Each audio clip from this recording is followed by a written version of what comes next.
What's good, YouTube? This is Boxingwave, and we're back with another breakdown.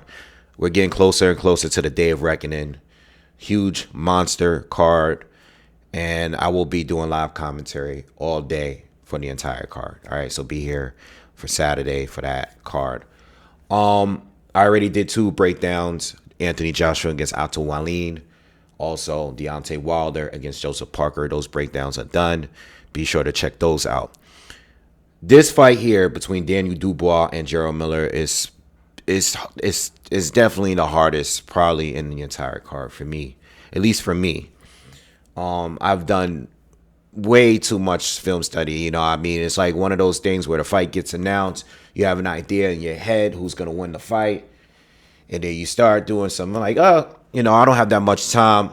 I want to do a little bit of film study and just drop a prediction video. And it is, you start digging in and looking in the history of these guys, and you're just like, man, I'm unsure of who's going to win this fight.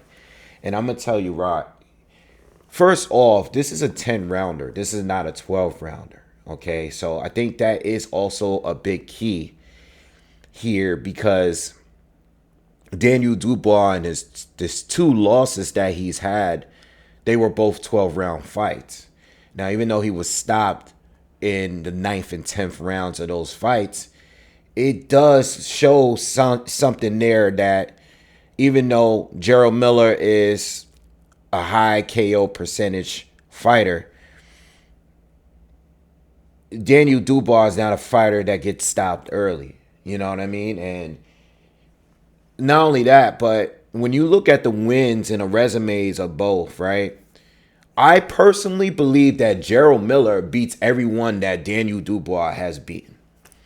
But I also think Daniel Dubois beats everyone that Jarrell Miller has beaten. Like, they're both on the same level, in my opinion. It's just that Jarrell Miller is a guy in this fight that has something to prove. At least with Daniel Dubois, I know where he's at as far as, like, fighting against the super elite. He's fought two, and then he's lost to both by stoppage. I mean, the fights weren't nearly as competitive as some of his other fights that he's had.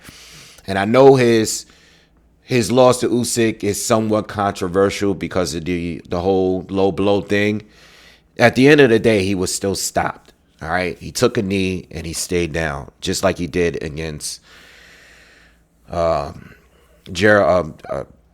Joe Joyce, I'm sorry. So it's very difficult for me to call. I do think that the two people that Daniel Dubois lost to are better than Jarrell Miller. You know, if I was doing a breakdown on Joyce versus Miller or Usyk against Miller, I would be picking Joyce and Usyk. Usyk because of the skills, and he has the cardio to deal with the pressure from Jarrell Miller. And Joe Joyce is just a more effective pressure fighter, in my opinion. I mean, he has a more effective jab. His defense stinks, but I think he's just a bigger puncher, and he has more of an effective jab to me. I just would lean towards Joyce being the more or the better pressure fighter. So with all that being said, trying to decide where this fight is going to go, it's hard. Jarrell Miller has a lot to prove. This is his biggest test at 34 years old. Daniel Dubois is 26. Jarrell Miller definitely has more experience as far as being a fighter overall. He was an MMA fighter. He's been boxing for a lot longer than Daniel Dubois. Daniel wasn't much of an amateur, kind of came in as pro, and all his experience is mainly from his pro fights, right? I mean, as far as sparring, he's been in there and sparred with a lot of the best. He's sparred the best of the best. But as far as, long-term experience, he has less. But he's fought some of the best in the division. Now I would say Daniel Dubois' probably best wins probably against Nate Gorman and probably Trevor Bryan, which is, again, you look at the guy, you see that he beats everyone. He stopped everyone except Kevin Johnson. Everyone he's beaten, he stopped everyone but Kevin Johnson, who's older, but he's very experienced. He's a tough guy to stop.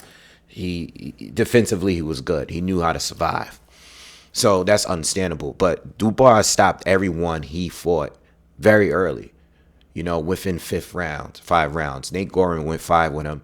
I think he went the longest with him. Everybody else dropped within the first four rounds. You know what I mean? And Jarrell Miller is a guy that puts the beats on you for a long term. He doesn't start out as fast as Daniel Dubois.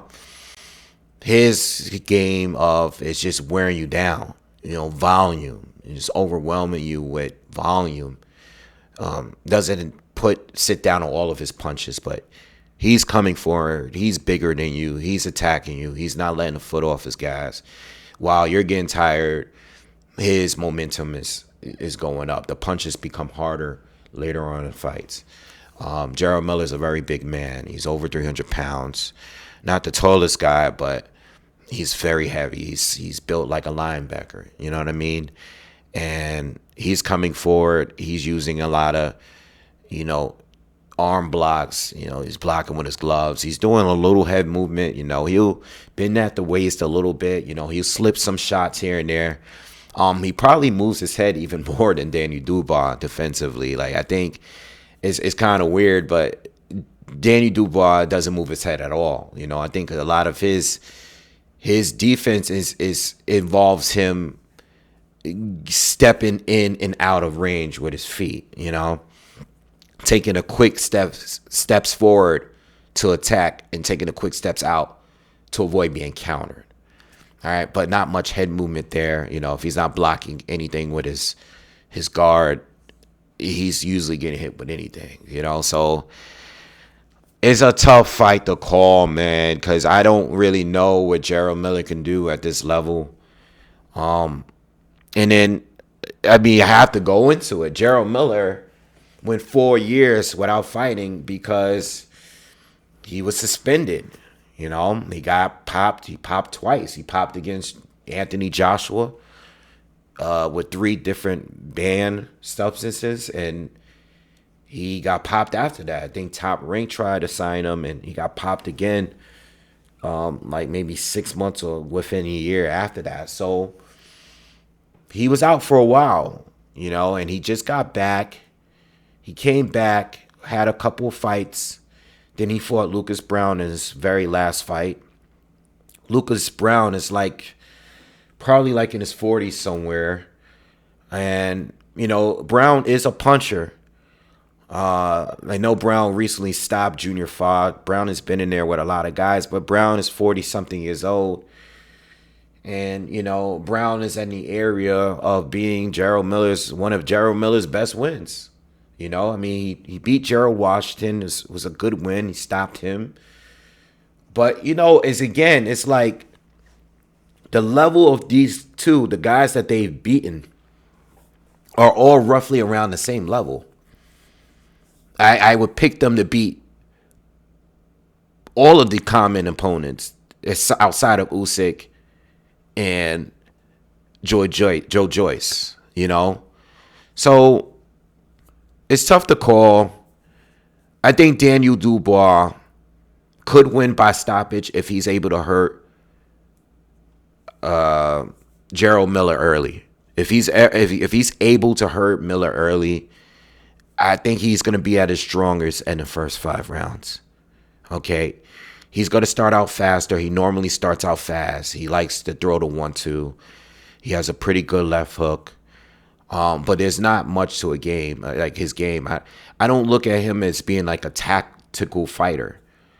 He likes to come in and he gets the best of his opponents being stronger and more powerful. He loves to get into the exchanges because he's the harder hitter. But when it becomes a tactical fight like it was against Usyk and Joyce is walking you down. He's making you fight on the back foot. So now you're being forced to make more use of his jab, which he has a solid jab. But it's nothing much there between the 1-2, He throws the 1-2 all the time, and he kind of becomes predictable. Jarrell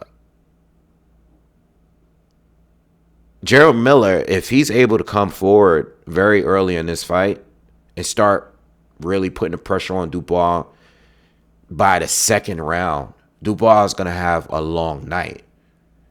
Again, he has a great puncher's chance. And even if he doesn't knock out Miller, if he's able to hurt him, be more effective, right? And just keep boxing, using his jab and moving a little bit, he has a pretty chance of winning either by knockout or on points. Again, this is a 10-rounder. So even if Jarrell Miller is finishing the fight stronger, which I expect him, if this is going to go to the cards, if he's finishing the fight stronger than Dubois, Dubois can at least win enough rounds early to secure a win. And if he's able to hurt Jarrell Miller, then he has a shot in winning the fight. But if Jarrell Miller starts out fast and he's matching him early in the early rounds and Dubois is already retreating, that's going to be an issue. Or even if he's not retreating, if he's standing his ground and he's going toe-to-toe with Jarrell Miller, but he can't hurt Miller, and Miller is outworking him, maybe not throwing bigger punches, but he's just simply outworking him, that it would be an issue for Daniel Dubois too. Daniel Dubois, again, he's been stopped twice. I'm not sure of Miller. I should have probably checked. I think Miller has been hurt before. I just can't remember what fight. I don't know if I think he might have been down before. But I didn't check that. I think I knew that from a previous, maybe he is. Maybe I'm confusing with someone else. Let me know in the comments. I don't have time to check that right now. But there's also the Kevin Lerena fight with Daniel Dubois, which is a recent fight right before Usyk. It was a really strange fight because Lerena hurt Dubois bad. He looked like he had the fight in the bag. It looked like it. And then out of nowhere, he kind of took his foot off the gas. And he got hit with a good shot, and he got hurt himself, and Daniel Dubois was able to finish him off. It's just, I question Dubois' durability. I won't call him a quitter. I really don't call the fighters quitters unless, they just gave up. These guys had some pretty bad injuries. A lot of people that quit on the stool. I think Sonny Edwards recently was stopped on the stool. And even then, you got broken orbital bones. I'm not calling you a quitter. I didn't call Kell Brook a quitter. I didn't call Daniel Dubois a quitter. I just don't. But he was stopped, and he basically was stopped on his knee. Took a knee and didn't get back up. So let's say he refused to continue. I just think Jarrell Miller, I would have to lean with him. I would have to. I know he's a lot less proven, even at 34 years old. And plus, there's also how much of his career did he get by on illegal substances? You have to wonder. So I don't know how good he really is. But on a fight on this magnitude, on a card of this magnitude, you want to be at your very best. And I just have to assume he's going to be at the best of his current situation. He would have to be at his best. He's on a monster card. Everybody's paying attention to what he's saying because he's the only shit talker on the card. And people are tuning in. And Daniel Dubois, I can't pick him to win because he has not shown me that he can fight a real tactical fight. In order for him to win, he has to be the stronger, more powerful guy. And he has not looked good when he was forced to box. And I think in this fight, he may have to get forced to box. But regardless, I'm going to pick Jarrell Miller. Whether Jarrell Miller stops him late, because I can't see Jarrell Miller stopping him any earlier than 8 or so rounds. So Jarrell Miller's, I can see him winning a points decision too, just because of volume. in pressure. And Daniel Dubois, if Jarrell Miller is able to survive the onslaught of Triple D in the earlier rounds, I just think at some point Jarrell Miller is going to be winning most of his rounds. I think this is going to be a close fight. I actually do. It might even be controversial if it goes to the cards. It really might be.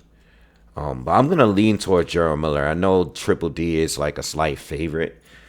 I'm going to lean towards Jarrell Miller. I have changed my pick. I think the fight was announced, I was leaning towards Triple D. But I'm going to lean towards Jarrell Miller on this one. You know, Triple D, I'm just not unsure about him. I'm not sure about neither, but I'm going with Jarrell Miller. I think he's just too big, and his volume is going to be too much for Triple D. And then I want to say 4th round to the 10th, I see Jarrell Miller being, and he's going to have the momentum. And he's going to be the ring general for the rest of the fight. All right. So anyway, let me know what you guys think. Leave comments. Hit the thumbs up. All right. No biases here in this one. I know Jarrell Miller is from New York. I like him, but I'm still pissed off about the drug shit. You know what I mean? But no biases here. It's just more like either one of these guys can win by knockout all points.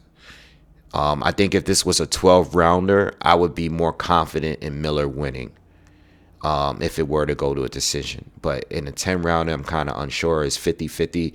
It's probably one or two of the true 50-50 fights on this entire card. I think the only other fight that I could see being somewhat hard to pick is maybe the Makhmudov fight, Arslanbek.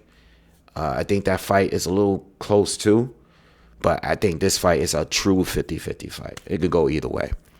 I got Miller. I'll see you guys Saturday. Peace.